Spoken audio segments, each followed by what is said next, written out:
Welcome back, guys. It's Legit Lee here, back again with another video. Today I'm showing you my setup. I'm almost done making the frame of my brand new 3D printer. I'm designing this printer practically from scratch. In my previous videos I show you where to get the wood that I'm using for all this from Lowe's. It's really cheap.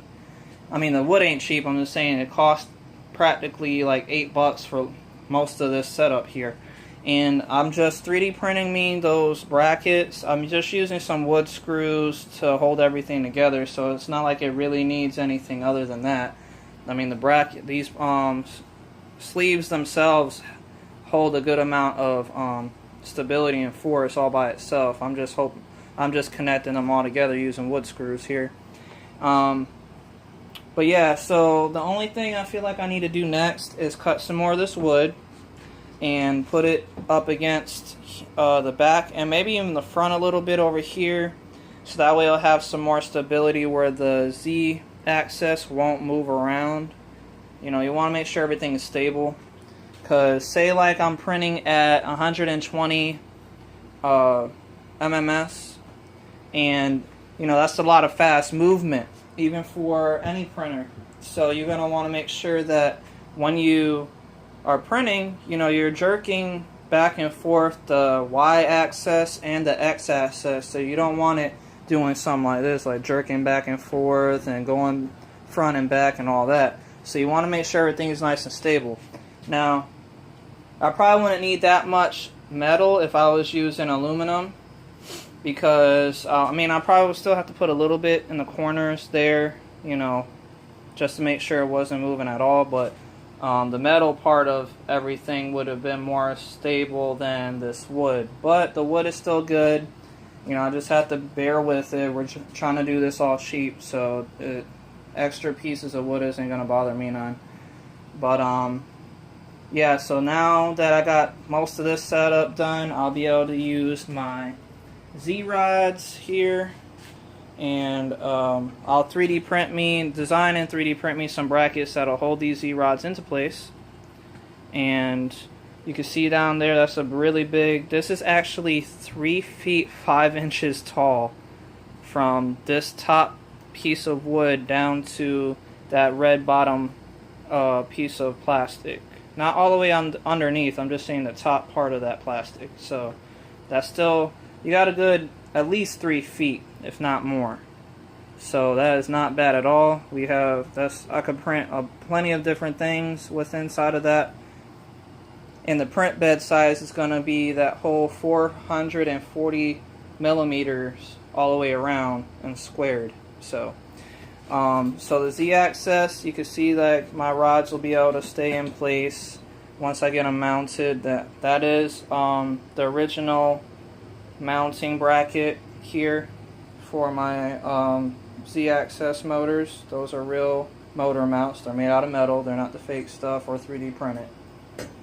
So that'll stay in place without any problems. And since there's a coupler on there, the coupler is machined aluminum, so it's able to bend and still like take its steps without having to worry about any problems with it. Right now I'm spinning it and I don't feel any kind of like friction or, you know, toughness coming out of it. So that's the good thing, even if these rods are off a little bit, especially with it being this tall up, and the only thing that's going to be holding it is that side right here and a top piece of plastic holding the top right here. So I mean, I could but I could cut some metal and like make it a metal bracket that'll hold this from like right here to right here, but I don't know if I'm going to go with that. I haven't decided yet. It wouldn't be too complicated, but 3D printing me a piece will be a whole lot easier instead of having to cut all that metal and do all that extra work. It just depends. But yeah, it's coming out really nice. I just wanted to show you guys how it was looking and, you know, how tall it is and everything.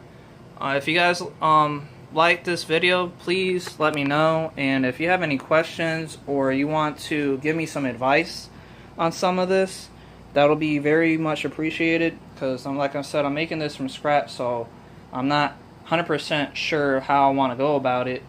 And you know, whatever I find out, I'm just giving to you guys this information for free. It ain't like I'm making money off of this or anything. I don't have any affiliate links. I'm not super big on YouTube just yet. I would like to be, but this is all just me spending my own money and me showing you guys how to do this.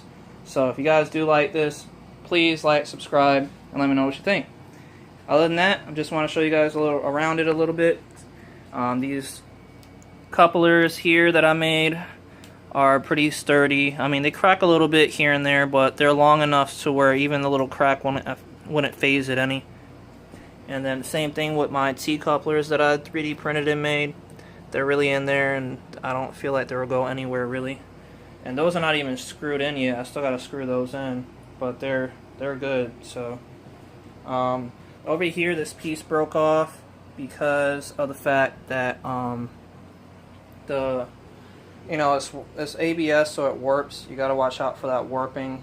Just, if you could use it, use it. I'm not gonna waste that. I'm not wasting any pieces because I'm running out of plastic to 3D print with. So I'm not gonna waste any more plastic. As long as it works, I'm just going with it for right now. In the future, I'll replace it, make it look nicer, even touch up the 3D designs that I made for these to make them nicer or whatever. It's always upgrades. I could still do upgrades. But other than that, I mean, it's working fine. It's got, it's light. I could lift it up with one hand, no problem. Right now, anyway, until I start getting all those parts. I'm pretty sure I could still lift it up, but it'll weigh a good few pounds. But, it's sturdy enough. I don't feel like it'll move too much, with it being so big. That once I get like a bottom piece of wood to make for the flooring, so I can mount that whole entire part to, then I don't really feel like I'm gonna have any problems. And I'll make sure the wood's super thick for the flooring, so that way it won't warp or have any imperfections or anything like that. I want to make sure that it's nice and squared up and it won't move anywhere, and it's nice and level. But other than that, it's really nice and it works. So if you guys like the video, just let me know. This is Legit Lee here, signing out.